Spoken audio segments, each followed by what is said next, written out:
Welcome back to our third episode. In today's episode, we're going to explore the archetype of the threshold guide.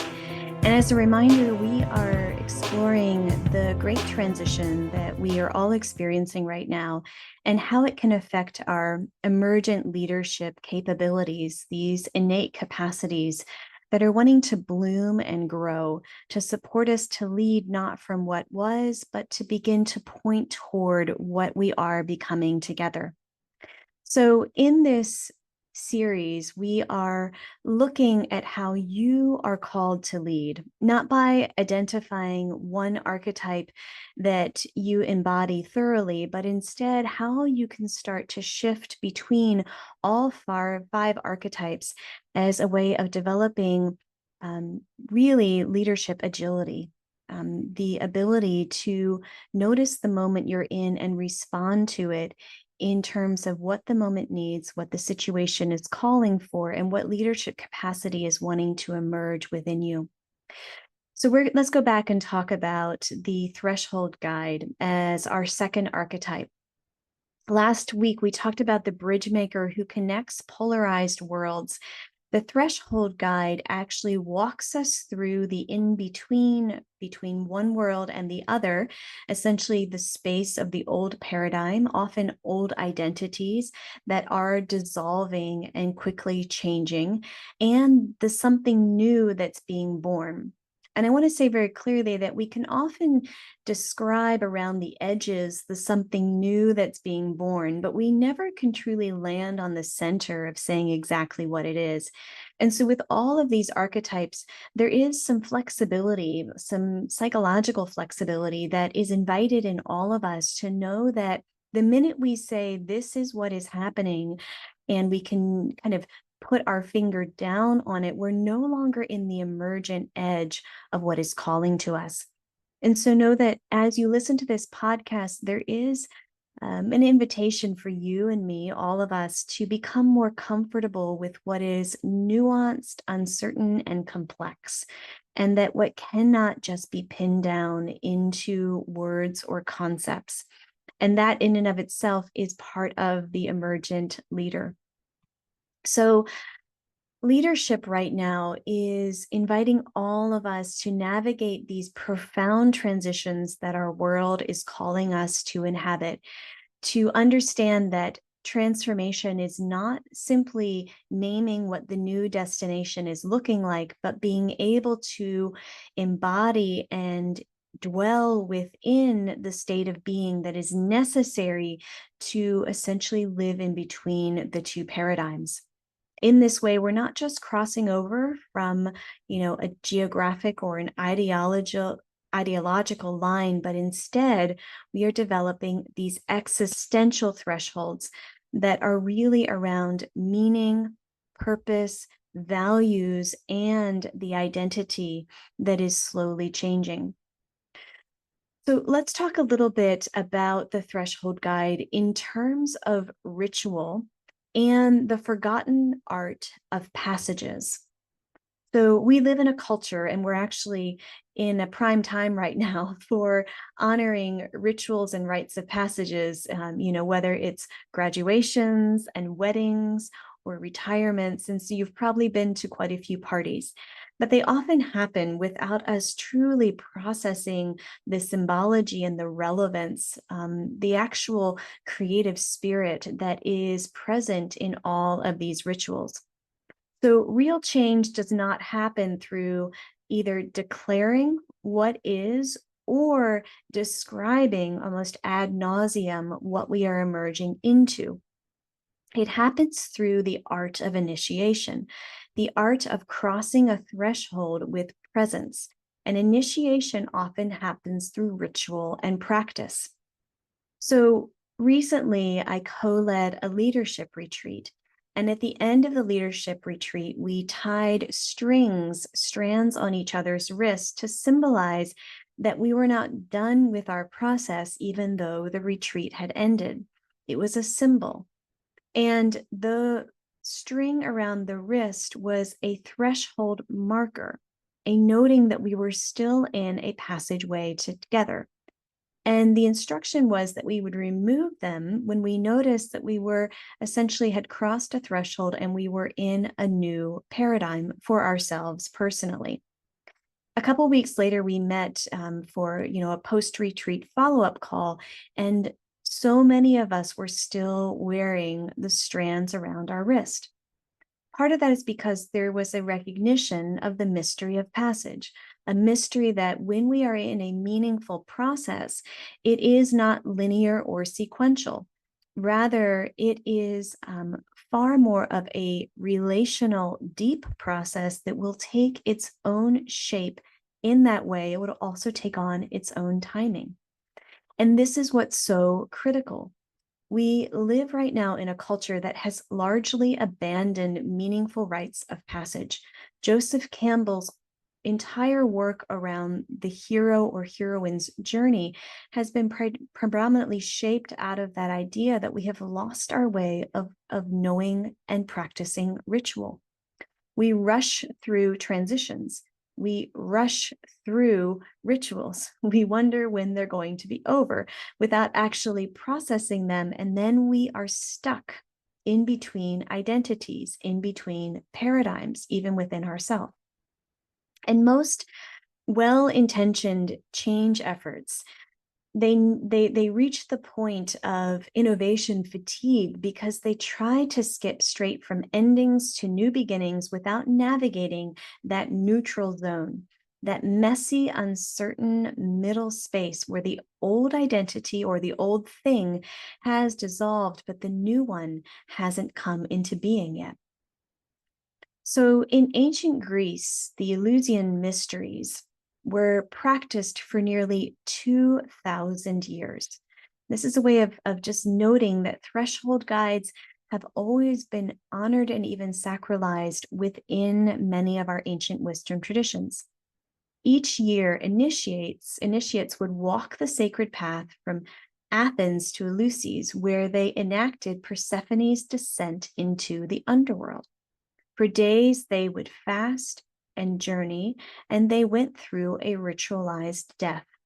They would return transformed, not because of any sort of dogma or belief system, but instead because the rite spoke to the passage.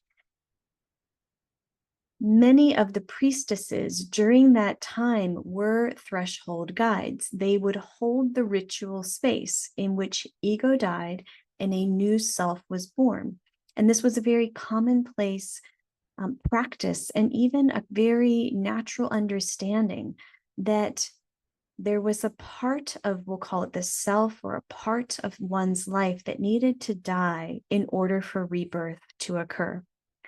And we need that right now, not as a form of nostalgia of trying to go back and relive an ancient practice that's out of our awareness, but rather to transport it into our modern day sensibilities contextually and culturally appropriately as a form of medicine, as a form of healing for the parts of ourself that truly do need to dissolve and die in order to actually cross this threshold. So many of you, if you're listening, I invite you to actually, again, feel this more in your body, then think about it, even as I describe some research. But many of us are natural threshold guides. We understand the territory of life transitions. We may be the people who love to throw a ritual or celebrate in throwing a wonderful party because we recognize the power of ritual to support these thresholds. And we know that rushing through big changes simply leaves emotional, unfinished business in the next chapter of our lives. So psychologists have long observed that when we don't fully process endings, neutral zones, and beginnings, we risk what are called incomplete transitions, which hold us back from growing and adapting. And neuroscience backs up what psychologists have observed in research that when transitions are clearly marked with beginnings, middles, and ends through rituals or intentional reflection, the brain is better able to code new learning and create stronger neural pathways for change. Without these markers, our brains actually struggle to integrate new patterns. It's just harder to move forward. And so honoring these transitions thoughtfully isn't just to create or build meaning, it's essential for psychological and neurological transformation. So Dr. William Bridges taught that every transition has 3 phases, and this is represented in many classic archetypes. There is the endings, letting go, the neutral zone, the unknown space between, and new beginnings where identity forms. And in our fast-paced world, I'm the first to acknowledge that we tend to just skip the void. We want to rush through that uncomfortable in-between icky place that feels uncertain, and we're not quite sure where we are, who we are, and how we are anymore. But when we are in the neutral zone, that's where our brain actually encodes lasting change. So the mystery matters. So at this point, you may be raising your hand and saying, yes, I get this. And that is because you likely can connect with that archetype, a threshold guide who knows how to facilitate these sorts of rituals and traditions that help people walk through spaces without fixing, without rushing or forcing. So if you identify as the archetype as of a threshold guide, there are 5 critical qualities that you innately know how to do. And as I read them, you may also notice where they seem or feel familiar to you, even if you haven't quite actualized them. And that is essential because I mentioned in the first episode that we are working with latent capacities, innate or deeply held abilities that often have been dormant within us, and they're ready to come forward now because we are in the midst of a paradigm change. So the first quality is a liminal sensitivity. You may be innately comfortable with ambiguity, what is simply unclear, and you actually may be quite sensitive to it. You can pick up ambiguity in another person, even ambivalence in a situation or circumstance. And instead of rushing or pounding or forcing clarity, you have the sensitivity to know that you are in a neutral zone right now. You may have ritual intelligence, which is the ability to create a ritual. And rituals doesn't always mean that you're using something concrete, but it may be just a moment with friends and you somehow know how to ritualize the event, to have everyone pause or even offer a gratitude or appreciation. These are rituals and they are forms of marking transition. And you may have the intelligence to actually know how to conduct these rituals at a moment's notice. You have the ability for temporal wisdom, temporal time, the ability to sense when something is timed right. You are not following linear, sequential, logical time, but rather what we would call deep or relational time, kairos time, the ability to know when something is absolutely right to either say or do or be, because it is absolutely precisely in the present moment and it rings with clarity. You may have the ability, the fourth essential quality is to hold a container or a surround of sort to create safety and sacred space simply through your presence, to kind of be an envelopment and to create that space where transformation can naturally rise, often called a tenemos, the ability to hold that space and to notice how things are moving without any sort of effort or force. People may feel safe and comfortable in your presence. And then the fifth is to have the ability for what we will call death midwifery, knowing when something needs to end before something else can begin. And this is not always a comfortable, essential quality to hold, but it is often necessary to even name aloud that something that has worked for a season of time is no longer working, or an identity that has been constructed is falling away. And naming that is powerful in supporting others to be guided across these thresholds. So I mentioned Dan McAdams earlier. He is a Northwestern psychologist, and he notes that people who successfully navigate major life changes tend to create what he calls a narrative coherence, a meaningful story that connects who they were, the journey of the transition, and the person they're becoming, very much similar to Joseph Campbell's work. Even when in that narrative there are transitions that are random or chaotic or traumatic, rather than dismissing them, threshold guides can bring together those narratives for growth and for purpose. And they help others develop a coherent story, transforming what might be just deemed crisis into a powerful opportunity for evolution and also for self-discovery. So I want to name that our culture in particular is very death phobic. And so this guide, this threshold guide, is timely, very timely for our times, because right now, as we're in the beginning stages of this change, we may have a lot of shame too, but what we are noticing is so much is wanting to die and fall away. And so if you identify as being a threshold guide, by naming what is ready to fall away, what is ready to crumble and collapse and disintegrate, you are supporting others to take that step on the bridge to start to cross over. So I want to note also from our wisdom traditions one more example. And when I give examples, it is because I want you to hear that these qualities, these capacities in you are not new. Instead, they've been with us forever, and we are simply bringing them forward, not to misappropriate, but to notice that we have this living within our genetic stream. So in ancient Polynesia, navigators would tell the story of Mao, who was caught in a terrible, terrible storm.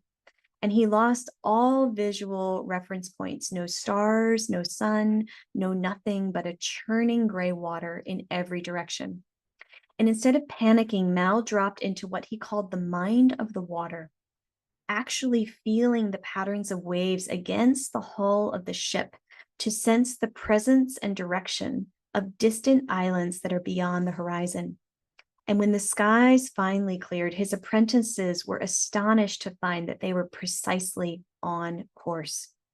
This is the level of attunement and connection of a threshold guide, to sense what is not seen or known or perceived, but what is felt and embodied beneath the surface of consciousness, and to begin to develop that sort of map to navigate others across these thresholds. So how do you actually do this? Here's a practice that you can try to notice how it's resonating for you as a threshold guide. So this practice is a liminal pause, and you actually choose a threshold. So whether it's a doorway in your home, perhaps you just take a piece of string and you lay it on the floor, or even more powerfully, go out in nature where there are lots of thresholds. Perhaps there are arcs of tree branches that are naturally forming a shape for you to pass under. Perhaps there is a natural passageway of rocks, perhaps moved by water, that you could step from one side to the other, an earthen dam, anything that supports you to cross over. You're going to place a hand on each side of the frame, especially if you're using a doorway. If you're out in nature, just get creative on touching both sides of the threshold. Take 3 deep breaths. And as you do so, honor what you are leaving. And then feel the threshold itself, the space in between your two hands, you.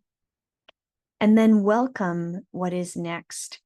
And I'm not instructing you to use the left or the right hand. Many wisdom traditions would instruct which hand to use, but for the purposes of this exercise, simply notice one hand honoring what you are leaving, to feel that threshold in between.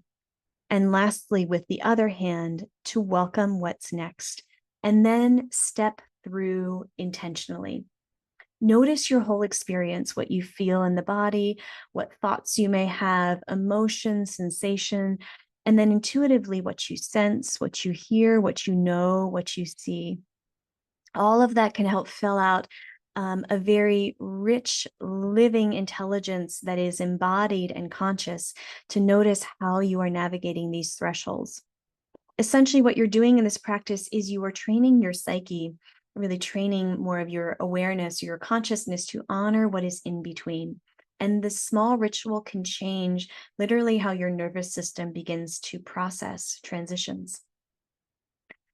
So before we wrap up, you may still be wondering if you're a threshold guide, and I'll do this little exercise every time that I offer a new archetype. So take a minute to feel your body, notice your breath, pay attention to what you sense or know on the inside.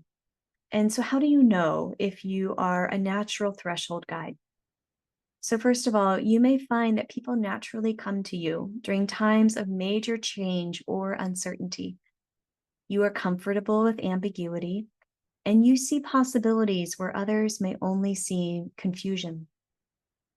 You have an intuitive sense for timing, for knowing when someone is ready for change and maybe when they need more time to process.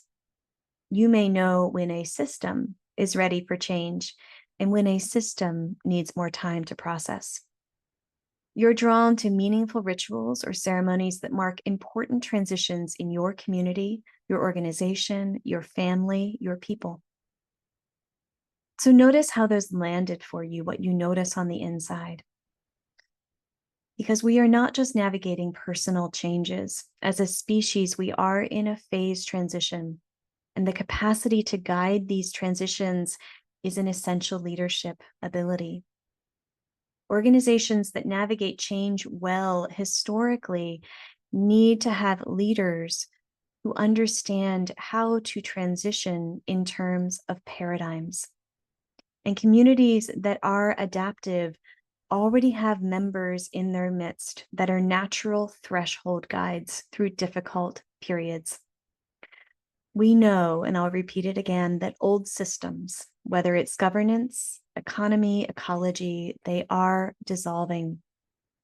Our spiritual sensibilities are changing, and new ones haven't formed yet, and that's why we're in that global neutral zone.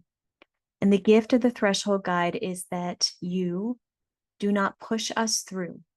You hold the space until something authentic can emerge, often by ritualizing what is dying and falling away, what is being born, and what is coming into the fullness of rebirth. And so here is your invitation this week. Notice what is ending in your life. As a leader, notice what is ending in your organization or in your context. Notice what has not yet become in your life as a leader, in your work, your context, and stay in the mystery of what is emerging in between.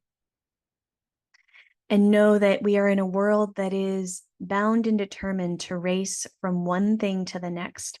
And so your capacity to hold the sacred space between is revolutionary, because the capacity to live in a threshold is a form of emergent leadership. So I look forward to connecting with you next time, and I'm grateful for the opportunity to connect today. Next time, we will be exploring the pathway pioneer, the ones who walk ahead of the map, sensing what is possible before it is probable or into any form of actualized form. Until then, keep honoring the thresholds. I'm Annie Browning, so grateful to be with you today for the 5 leaders of the Great Transition.